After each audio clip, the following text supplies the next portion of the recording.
What if the very people called to lead in faith were hiding a dark and devastating secret? Explosive allegations are now erupting from within the heart of the Church of God in Christ, and the names at the center are shocking. Presiding Bishop J. Drew Sheard and board member Willie C. Green, once revered spiritual figures, now face accusations that threaten to unravel the very integrity of COGIC. We're talking about claims of abuse of power, manipulation behind closed doors, and an alleged cover-up that could send shockwaves through the entire faith community. This isn't just a church scandal, it's a spiritual crisis. As more voices come forward and hidden truths begin to surface, the question becomes unavoidable. How deep does this really go? In this video, we dig into the accusations rocking one of America's most powerful religious institutions. What was hidden in silence is now coming to light, and the fallout could be unlike anything the church has faced before. You won't believe who's finally breaking their silence, and the disturbing truth they claim to have endured behind the sacred walls of one of America's most respected churches. For decades, the Church of God in Christ COGIC has stood tall as a symbol of holiness and authority in the Pentecostal world. But now, that image is being shattered by explosive allegations coming from within. At the center of this growing firestorm are two towering figures. Presiding Bishop J. Drew Sheard and Bishop Willie C. Green, once hailed for their spiritual leadership, they now face accusations of power abuse, silencing whistleblowers, and retaliating against those who dared to speak the truth. This isn't speculation, it's a storm fueled by court documents, leaked emails, and chilling testimonies from those who say they were victims of the system. In this video, we uncover the lawsuit that's rocking the church, detailing alleged misuse of church funds, manipulation from the top, and a deep-rooted culture of fear and cover-up. You'll hear from insiders, see the receipts, and witness the cracks in a leadership that once appeared unshakable. So don't look away, because what you're about to learn may forever change how you view church authority. And trust us, this is only the beginning. We must start with the power structure that oversees the Church of God in Christ in order to fully comprehend the gravity of these charges and the reasons why this lawsuit is upending its basis. There is more to COGIC than just another denomination. With millions of adherents throughout the US, Africa, Europe, and the Caribbean, it is a multinational organization and one of the biggest Pentecostal denominations worldwide. It is well known for its large convocation assemblies, well-known bishops, influence on gospel music, and profound cultural impact on the Black church. However, there is a sophisticated system of authority and control in place behind the pulpit, the cameras, and the sermons. And the presiding Bishop J is at the absolute top of that pyramid. Since COGIC was elected in 2021, Drew Sheard has served as the public face of his leadership. Bishop Sheard is a strong political force in church governance as well as a spiritual leader. He is the father of Kier Sheard and the husband of gospel superstar Karen Clark Sheard. Beside him is Bishop Willie C. Green, a member of the church's highest-ranking governing body, the General Board. These men are in charge, not just preachers. They control millions in church funds, supervise pastor appointments, authorize ministry projects, and exert influence over state and regional bishops. Many insiders now refer to this type of concentrated control as the untouchable circle, where accountability is almost non-existent and decisions are made behind closed doors. And nobody questioned it for years. Why would they? Bishop Sheard was viewed as both chosen and protected because of his captivating personality, powerful public demeanor, and close family ties in gospel monarchy. The circle of influence was further expanded by Bishop Green, who was well known for his firebrand sermons and strong ties to Sheard. However, it's often said that total power corrupts utterly. According to recent reports from whistleblowers, this concentrated power has been utilized for selfish ends rather than for God's glory. For years, there have been rumors of financial mismanagement, moral cover-ups, and retaliation against pastors. They are now being yelled at in a court of law. This is where things start to get chilly. Some say that just for voicing concerns about leadership behavior, they were threatened, shunned, or even blacklisted. However, what specifically set off this explosive lawsuit? The first person to break the hush was who?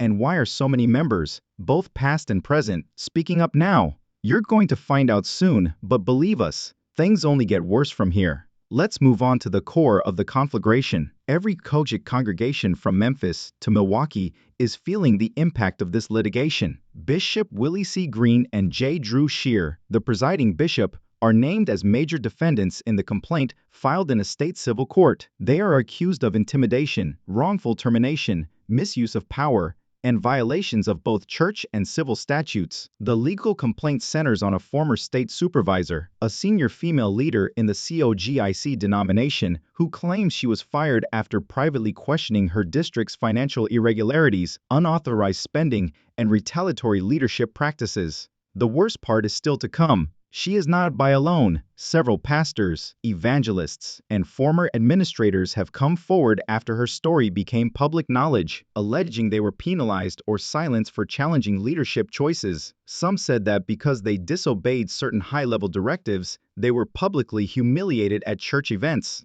threatened with excommunication, or had their stipends withheld. The lawsuit lists 5 major areas of concern, based on the documents that have been filed. 1 is the misuse of authority in the appointment of clergy. District officials and pastors claim they were transferred or removed without following the proper procedures, frequently for personal grudges or political motives. Bishop Green allegedly told one whistleblower directly, "You're either loyal to the circle or you're out." The public outcry now revolves around that quote. Mismanagement of finances comes in second. Large quantities of funds intended for missionary activity, youth ministry, and hurricane relief operations were allegedly misappropriated or mysteriously missing, according to the lawsuit. According to screenshots of internal memos, Bishop Shear allegedly had direct supervision over some expenses that were authorized without board approval. According to one insider-leaked memo, a $75,000 emergency fund transfer was made without naming the receiver. Third, discrimination based on gender. After querying why female leaders were being passed over for important regional positions, the primary plaintiff, a seasoned female minister with over 30 years of service, claims she was routinely shut out of decision-making circles and fired without cause. Leadership is accused in the case of encouraging a traditional club mentality that penalizes strong female voices. Fourth, blacklisting and retaliation. The lawsuit's description of the persecution of clergy who raised these concerns is another terrifying section. One pastor claims that after he raised concerns about financial inconsistencies, his church's jurisdictional position was lowered. After more than 10 years of devoted service, another was not reappointed.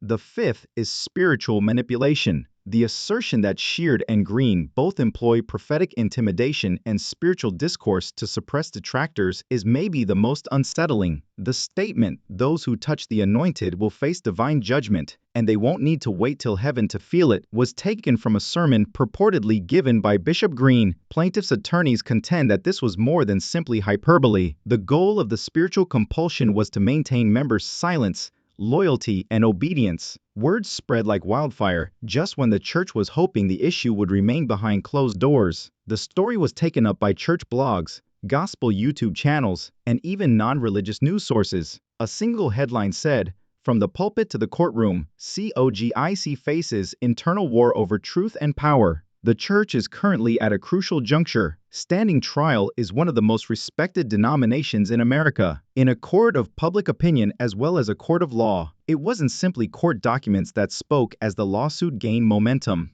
Confidential emails, leaked company data, and even covertly recorded conversations started to appear online. Abruptly, what appeared to be isolated allegations became a full-scale internal rebellion. And now is where the action really heats up. No outsiders were responsible for these releases. They originated from COGIC employees. Insiders claim that at least 3 current national officials who are still involved in the church have subtly given testimony to the plaintiff's legal counsel. Why? Because according to them, they could no longer watch while the institution's spiritual purity was compromised for their own ends. Let's examine some of the most incriminating material that has been presented thus far. One was a chain of leaked emails.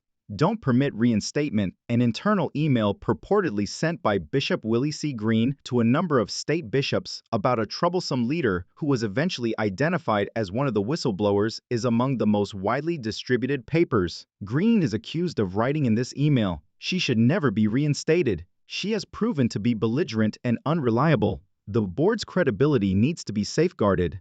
Legal experts contend that COGIC's own bylaws, which ensure due process and transparency in leadership transitions, are clearly at odds with this. Even worse, The email's tone purports to suggest that loyalty to oneself comes before morality, which raises grave questions about how leadership functions behind closed doors. The second is covert audio recording. We'll deal with her discreetly. A man who sounds a lot like Bishop Shear is heard talking about a specific clergywoman who had voiced concerns in a now viral audio recording that was purportedly taken during a secret leadership retreat. She makes a lot of noise. She is upset. If we don't deal with her quietly, she will cause harm to the church. Many long-standing COGIC members claim that the tone and rhythm of the voice are similar to Shear's preaching voice. Even though the voice has not been formally verified, there has been a lot of online discussion over this recording. If genuine, it would point to a concerted attempt to silence critics while preserving a positive public image. 3. Whistleblowers come to the fore. A number of past leaders have come out of anonymity. They have started to speak out one by one, sharing their paperwork with reporters, allowing podcasts to interview them, and uploading videos to YouTube. Evangelist Marquita D. is among the most outspoken. Lewis worked in the Midwest as a regional supervisor. She claims that after questioning Bishop Green about money meant for a storm relief effort, she was forced to step down. They advised me to let it go, saying that I would remain silent if I loved the church, but I am standing for the truth because I love God. Attorneys are already reviewing her testimony, which might play a key role in the lawsuit's discovery phase. The fourth is the impact on nearby churches. Furthermore, the anger isn't confined to the top. Numerous COGIC congregations in the area are currently dealing with the consequences. Members are asking why so many pastors have abruptly quit in recent months, demanding transparency and challenging financial decisions. The national office no longer receives tithes from certain churches.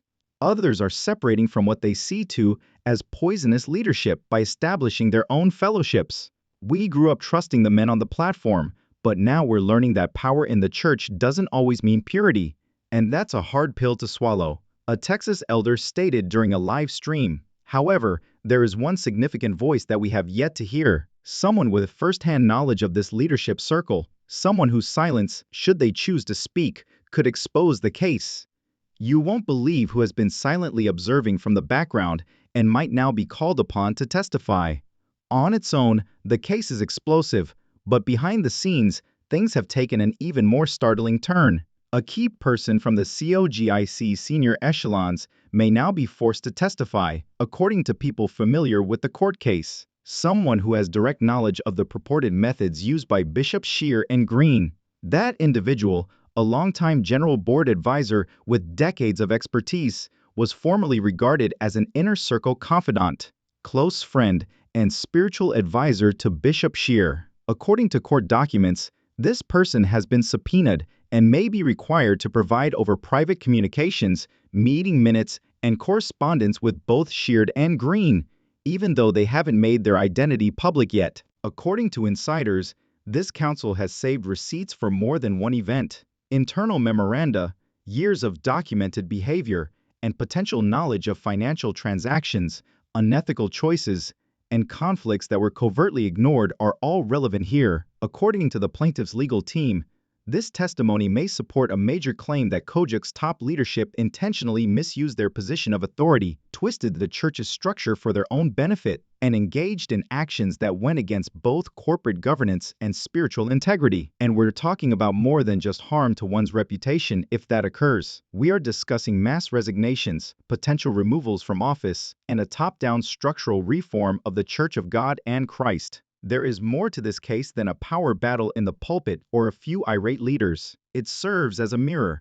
reflecting the unsettling reality of unbridled power in places of worship. Within COGIC, a denomination founded on purity and truth that is currently under attack by the same men pledged to defend those ideals. What started out as hushed whispers has now evolved into a rallying cry for accountability, transparency, and justice. And more people are keeping an eye on the case as it develops. Pastors from various denominations, media outlets, and former members. Everyone wants to know if justice will be served or if silence will triumph once more. Ultimately, it's not simply about Green or Sheard. every churchgoer who has ever trusted the process, every pastor who has made sacrifices for the cause, every woman of God who has been marginalized, and every truth teller who has never given up are all included in this. This concerns the church's soul and its ability to withstand the consequences of the acts of its own leadership.